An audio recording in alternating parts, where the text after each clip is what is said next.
Good evening, everyone. It's Tuesday, September the 7th. Late evening out here on the homestead. Had to wait till the very end to get this little video in. Um, it's another episode of the All Night Show, and today I'm gonna get down into the nitty gritty of why I support cryptocurrency as a whole, but more importantly, why I put a lot of my holdings into Bitcoin.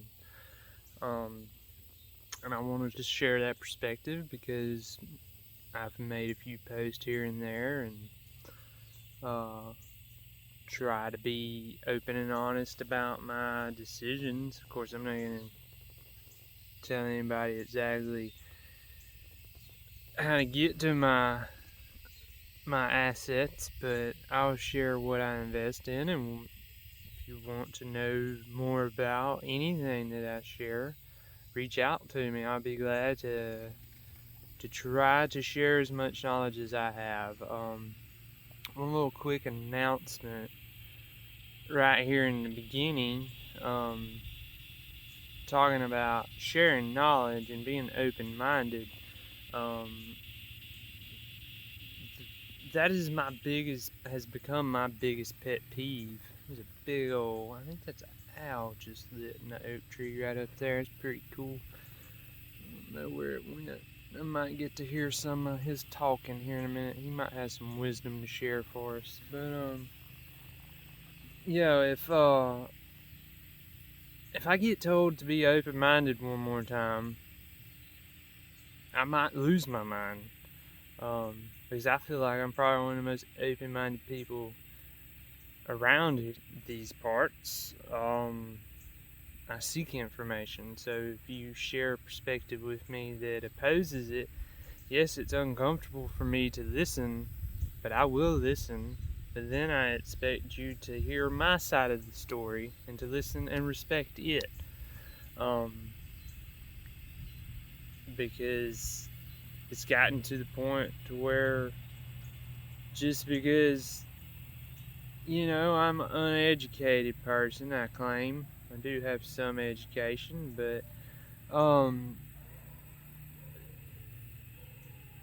it's been made clear to me that since I'm not of a doctorate's degree or master's degree or something along those lines from an accredited college, I'm not supposed to speak about my opinion on viruses and technology and just basically anything. I really don't want to talk about working on machines all day, or don't want to talk about working on machines on my videos, because that's what I do all day, and I do enjoy what I do for a living, but it's not my passion.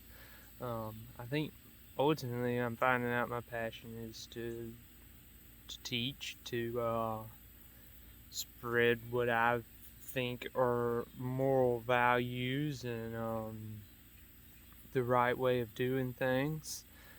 So just the announcement is, I urge you to become more open-minded, to allow yourself to start experiencing others' perspective on life, to see, even if you completely think they're wonkers, which there's a lot of that out there, and a lot of the people that are probably watching these videos, these early videos, are probably like-minded individuals. But if you're of the opposing mindset that we should believe everything that comes from the mainstream news source and all this and that, I just would like for you to watch them destroy Dr. Fauci in the coming weeks, as more and more evidence shows that, yeah, he may have signed off on certain agendas, but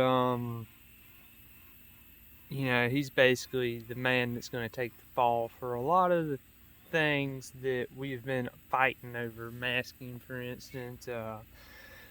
It's the amount of money that was poured into the vaccines in the beginning rather than the alternative methods of treatment that were available at the time.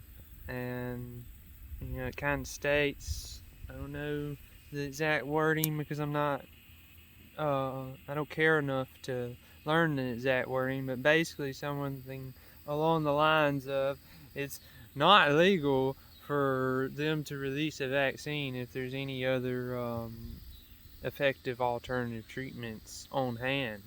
And I think it's amazing what this new technology is going to allow us to do in the future, but we're proving now with science and data that we do have very effective means of fighting this virus, especially in the prophylaxis stage. Yes, there's limitations to any treatment, as we're seeing with the vaccine. So, but the cancelization and the muting of anything that goes against said narrative, that's got to end, and we got to start having real conversations with each other in real life. So I'm going to share something about my life. I told you I'd tell you why I invest in crypto, and particularly a lot into Bitcoin. Well, I'm a millennial. I was born in '89, and I can remember some of my first memories. One of my very first Christmases, or I think it was pretty sure it was Christmas, we got a gaming system. I think it was it had been a regular Nintendo, probably, and we had like Mario and whatnot, and Zelda, and then I was hooked in that and technology world and whatnot, but I was consumed by it, and I was never taught to use it as a tool.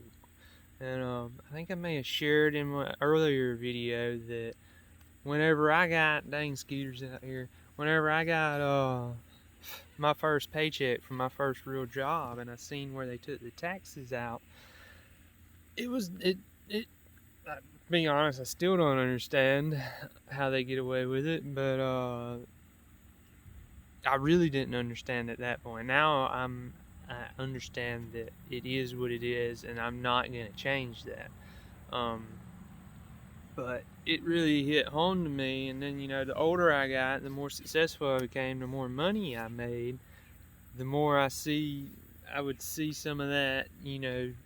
It almost became completely clear it was not beneficial for me to work really hard, longer hours, because in the long run, they was going to take more out in taxes, and I was never actually achieving what I wanted from that system. So I never really saved a whole lot of money, because especially now what I know about the banking system and where our dollar came from to what it has become now, what it represents now, it's completely faith-based at this point. It's completely, it always has been, but at least 100 years ago, we still had some gold-backed dollars. They were already starting to change it, but they hadn't completely eradicated it yet. And we definitely had real silver currency out there in the world. It's still being used. And if anything, if the United States would have failed at that point, and we would have had to go to a different ruling system, and they would have created a new currency, that currency could have been smelted into a raw material, and it either could have been stamped into new currency, or it could just be traded simply for weight, which is how it originally got its value, is by the weight in the raw material. And it was a precious raw material. But over the years, they've taken that away to where it's all digital at this point, just like crypto. Like maybe 5% of the money that we use on a day-to-day basis is in the dirty paper style still. The rest of it is all digital, just like cryptocurrency. So whenever I finally started to take it serious and to start investing in it, very quickly seen that it was almost kind of hard to make bad investments as long as you stayed heavy with Bitcoin, because it kind of constantly has gone up its whole life. I mean, it's had over the past year a lot bigger highs than what it has in the 12 years previous, but you know, it's to a point, in my opinion, if you learn what Bitcoin is, that it's a finite asset and there's only 21 million, that's all there will ever be. You then understand that it's an appreciating asset rather than a depreciating asset like our currency, the fiat dollar, which I think on average in the Federal Reserve mandates, or their whatever they call it, their vision for the next year is like 3 to 5% inflation in the market every year, and that's just worked in. So automatically, the same amount of dollars you had in 2020 is worth less than it is in 2021.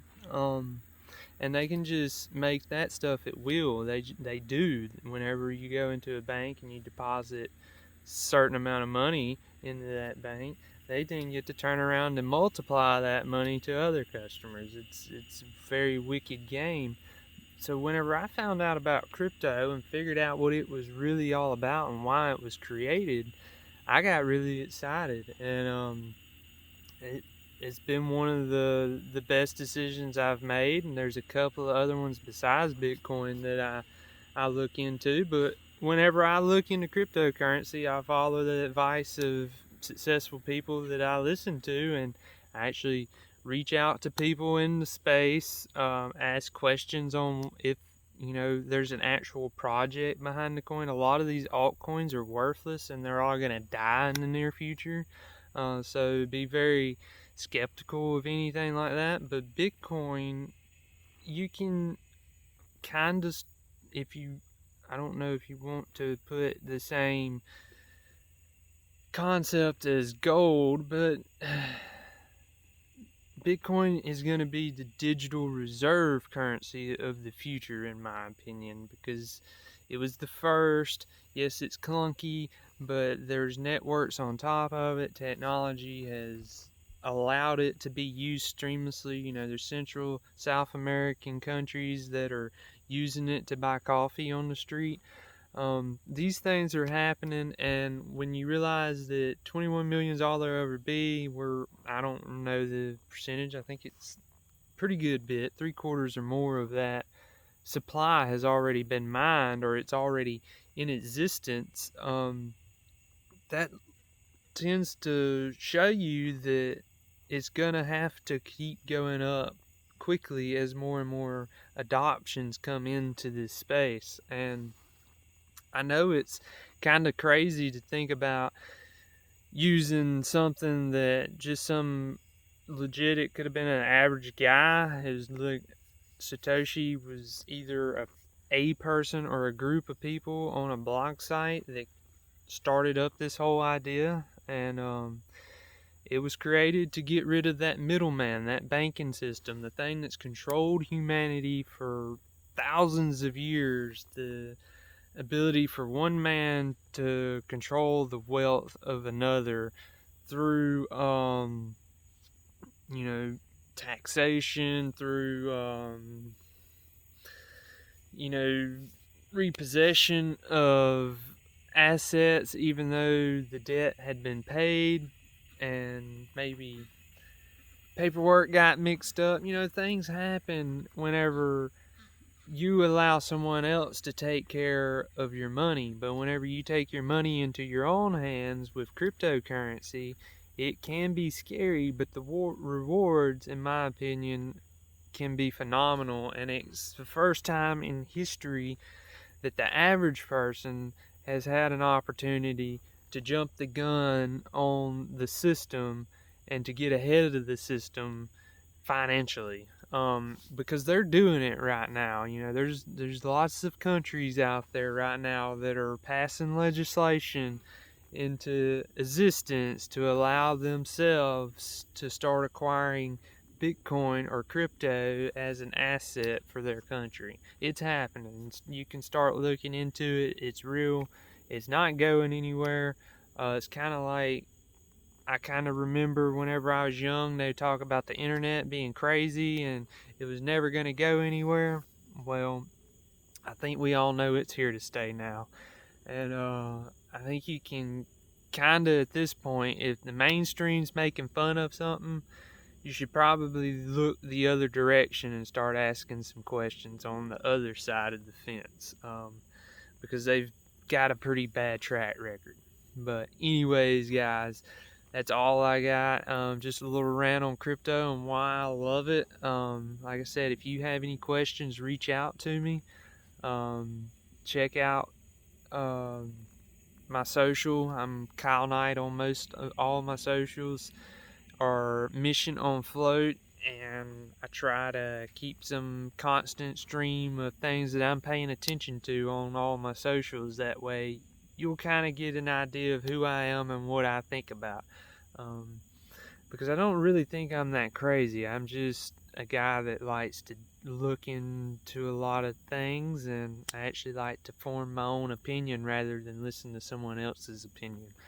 But anyways, we love you guys, and we will see y'all next time. Take care.